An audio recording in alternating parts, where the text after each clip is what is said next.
And Tom, good morning to you again.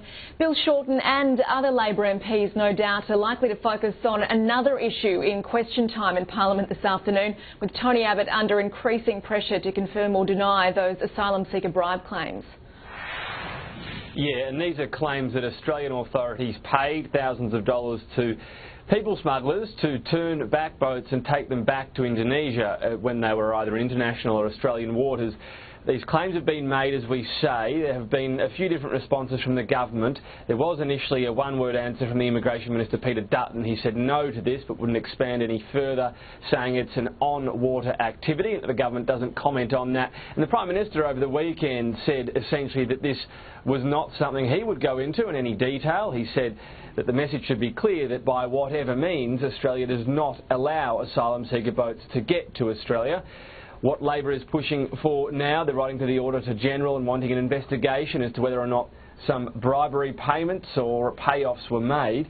We had response from the former Immigration Minister, Scott Morrison, this morning. He, of course, is now the Social Services Minister, but he was asked several times about this as well. Did any payments happen on his watch? Again, saying that this is about on-water activities, but saying as well that he believes the policy in place is working and is the right one. He was speaking here in Canberra. We've delivered on what we said we'd do for the Australian people. And others can speculate on speculation and on allegations and things of that nature. The simple truth is, if a boat leaves Indonesia, it's going back. That's how this government operates.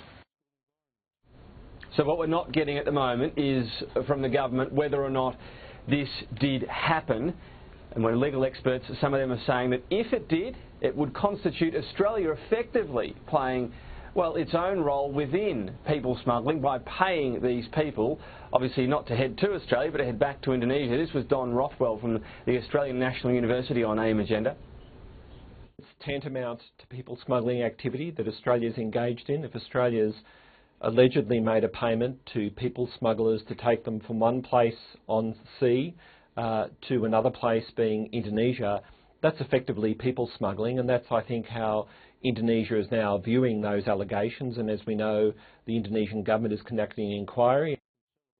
As mentioned, the Shadow Immigration Minister has written to the Auditor-General seeking an investigation to see whether or not this did in fact take place, and Labor essentially pressuring the Prime Minister, hoping that he'll answer questions. No doubt expect this to be a theme of question time. This was Matt Thistlethwaite, Labor frontbencher on Sky News.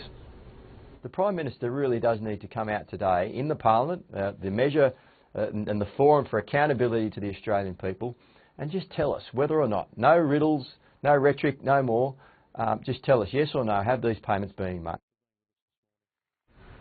These questions were asked the Prime Minister several times yesterday. As mentioned, he stuck by this line. It's on-water activity is what the government's been saying. The PM saying they have a policy that works, and even, well, saying that Indonesia should realise that that is what Australia is going to continue to do. We know there's a bit of unrest over in Jakarta as well about this, so we'll see what line of questioning Labor might take, but expect it no doubt to be a focus of question time, Liz.